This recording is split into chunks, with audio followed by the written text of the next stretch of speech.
Hello, future people. Welcome to Getting Tabled. I'm Jason the Bruce, and today we're going to be talking about a subject that's very, very different from the channel. Obviously, you've seen the video. You know what you've clicked on. For a bit of context, my Patreon knows that this was coming for a long time, but I have quite literally been putting my money where my mouth is, and I've been working on this for about a year and a half, if not 2 years now. We're going to talk about redirection services.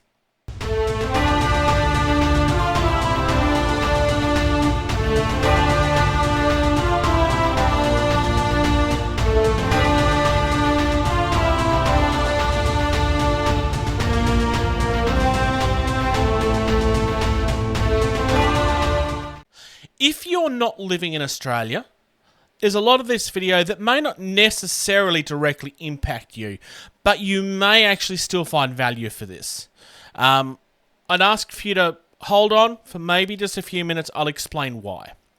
Sometimes when you're shipping something from overseas, the shipping costs can cost you that much that it's not worth it.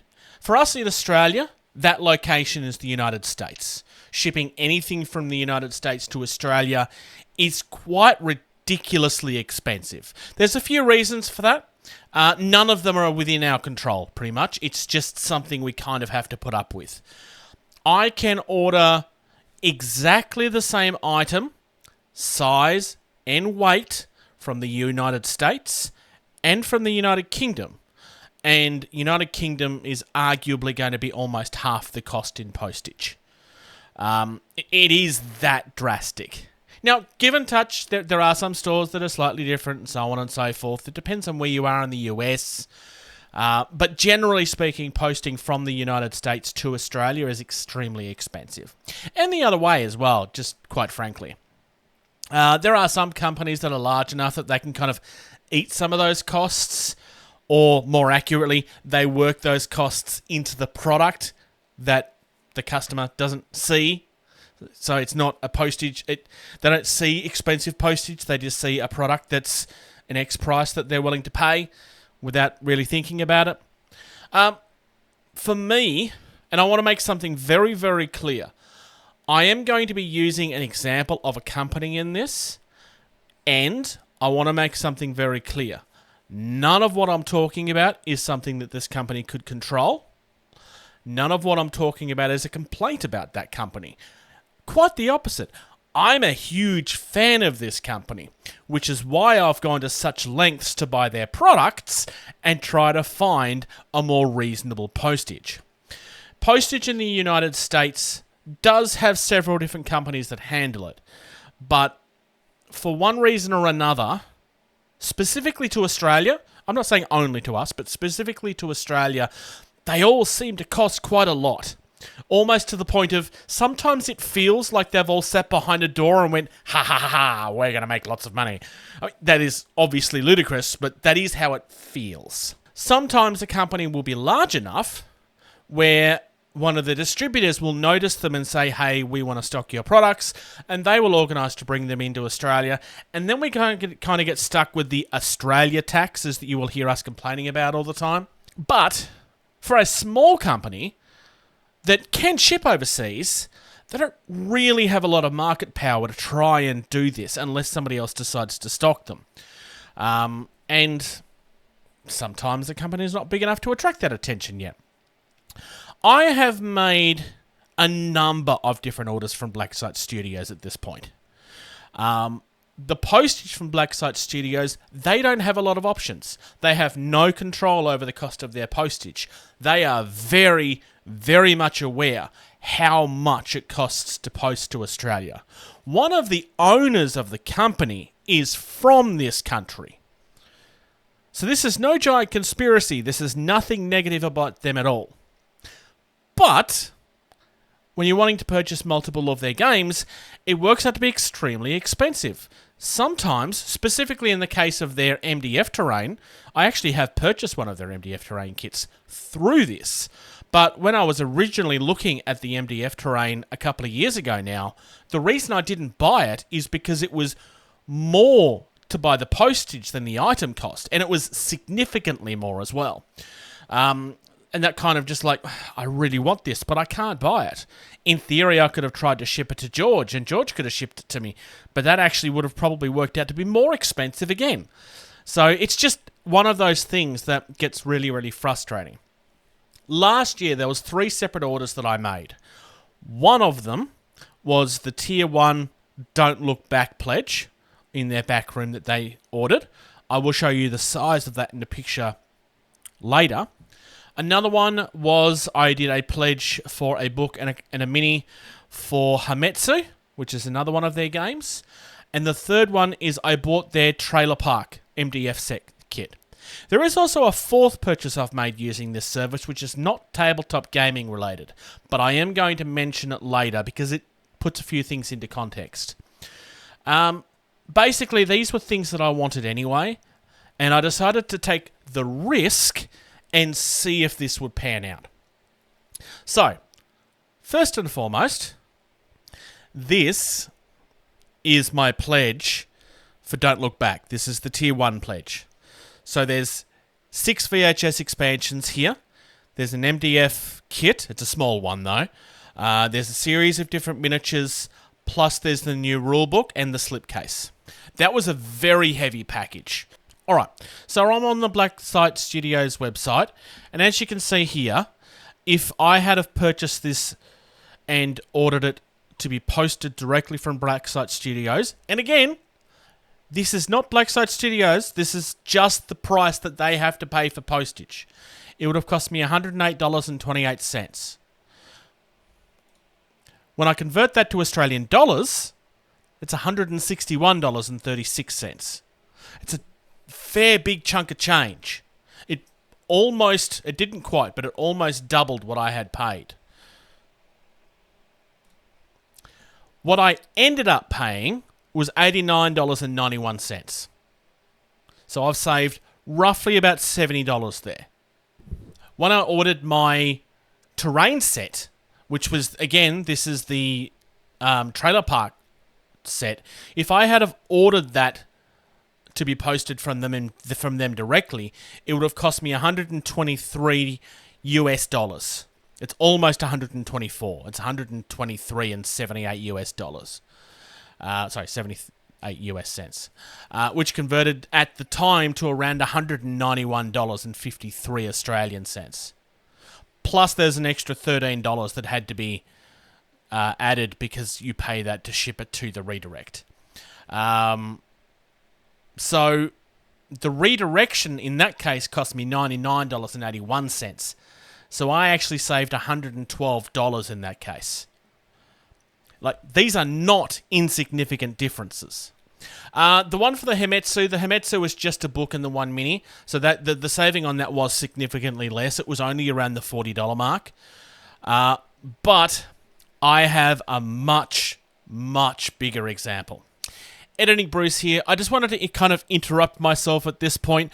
I will come back to what is arguably the best example of this, but I just wanted to reiterate something. These are all real purchases that I've made with my own money.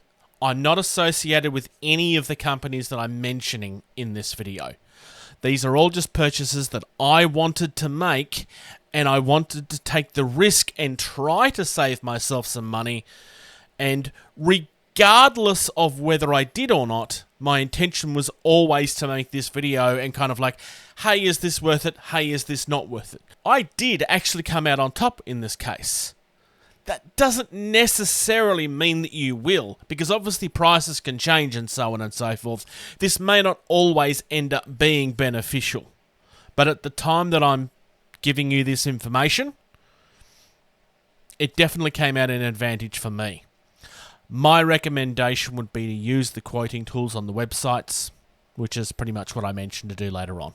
So, I pledged to purchase one of the HasLab Proton packs, which is a 2-scale proton pack from the original Ghostbusters movie. And I ordered that a couple of years ago. When that eventually started coming out, it was going to actually weigh a very significant amount. Plus, it was huge. Now, because of that, I tried to figure out what was going to be the cheapest way to ship it to me. I asked the company directly, and it was going to cost 3,900 Hong Kong dollars, because I had to buy this internationally, which would have been $745.76 Australian dollars, which was significantly more than the device cost to begin with. I ended up paying $285.40. That's Australian dollars. It's about $440 roughly off the top of my head. It's not a small amount of change. So there's a reason why I'm bringing this to you. Now, I'm talking specifically to Australians, but there are other places in the world that are going to have this problem as well. I know we're not the only place that finds it expensive to get stuff from America. I also know that America finds it really expensive to buy stuff from us and some other places as well. So not so much between America and the UK, but it is a significant problem from somewhere. Personally, I've been using a service called Shop and Ship. The reason I used that is it got recommended to a friend of mine from the collectors community, and that's how I managed to get my HasLab. That's the first time that I used this. There are some things that you need to be aware of with this. There are estimating tools that you can use online to try to figure out what it's going to cost. We were using that initially, and we were off by about $13 or so, which is not so bad. But the other thing that you need to there's a couple of other things that you need to keep in mind. If you're going to ship to one of these services, you don't actually know what their charge is going to be until after they've received it. There's obviously risks with that, because although I have been lucky and I have saved some significant amount of money, the risk was that I may not have. It could have worked out to be the same price or something, and then I'm paying the same price plus what I had to pay to get it shipped there to begin with. So there's definitely risks involved. When they reach Australia, they are shipped through Aramex. I've had some mixed experiences with Aramex. It's just the service that they use here. It's just a courier company. Now, which one was it? With the Hametsu one, I actually ended up going into the city on one of my days off to pick it up, because I was getting it delivered to work, and the address that I used didn't specifically say something which was insignificant. It didn't say the reception, and they walked in and it was a business and they didn't know where I was, and they didn't look where I was. They just kind of left again. That's a very negative experience. I did make a complaint about that, but it's the only time I had that experience. I had an issue on one day with my HasLab, which is that they tried to deliver it at 6 o'clock in the morning, and obviously the business was closed at that point. But it got delivered the next day, and it was a non-issue. And everything else has gone smoothly. Personally, I've been organising to have stuff delivered to home, and I've left instructions to have it left in a safe place. You may or may not live in an area where that is safe to do. So just keep that in mind. If you're using things like PO boxes or parcel lockers specifically, they cannot deliver to a parcel locker. There is a charge that Australia Post will use if you want to make it open to couriers, but I don't know if Aramex is part of that service or not. But I've saved myself some significant coin here. I've saved hundreds of dollars at this point by using this service. I will be providing a link to Shop and Ship, but by all means, there's tons of these services out there, but I can only talk about the one that I have had experience with. The link that I will give is directly to the website. There is no codes. I'm not getting anything out of this. I'm just offering the information. This time last year, when I started this trial, I said on the Black Site Community Discord that I was going to do some research and try to find a way to save the Australian fans money. I genuinely think I've done some good work here. I took the risk with my money. I don't make a lot of money. I am on a rather small income. But this is stuff that I wanted, and I wanted to try to find a way of saving myself money. And if I can pass that saving on to other people, I think it's worth it. So by all means, I would definitely recommend checking out some of the redirection services. If you don't use the one that I'm using, have like services available in a whole range of countries. I can't speak to all of the services out there. Some of them may only work in the US. They may only work in certain other countries. I have used this one from Hong Kong. I have used this one from the US. I haven't tried it anywhere else at this stage because I've had no reason to. I will be using it again with Black Site Studios because I will definitely be purchasing more stuff from them in the future. I am a big fan of their products. Buying their products in Australia at the moment is rather difficult. But I'm 100% buying Night Thirst when it comes out because it was written by somebody that I really enjoy and it sounds fun. I'm really, really tempted to buy Breacher as well, but I don't know if I can afford that at this stage. I may have to go into that one later.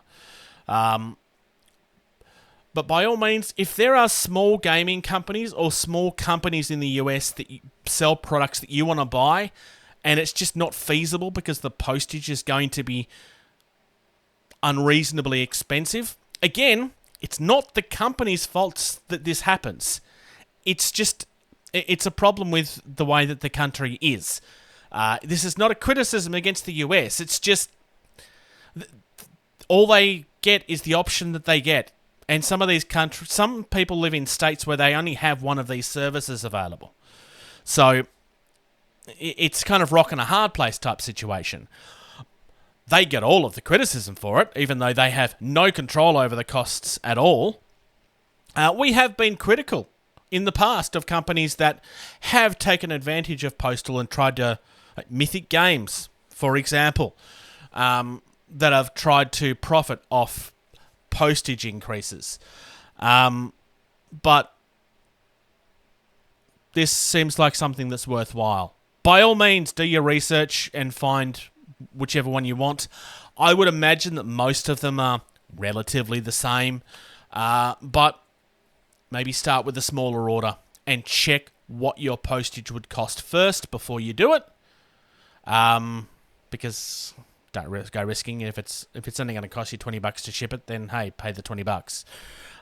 But if you're looking at hundreds of dollars and you think it might be worth, then hey, give it a go.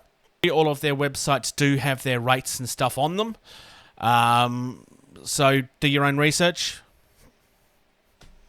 That'd be my recommendation. I'm just giving this advice because it's something that might be worth your while. You've made it through to the end of another video.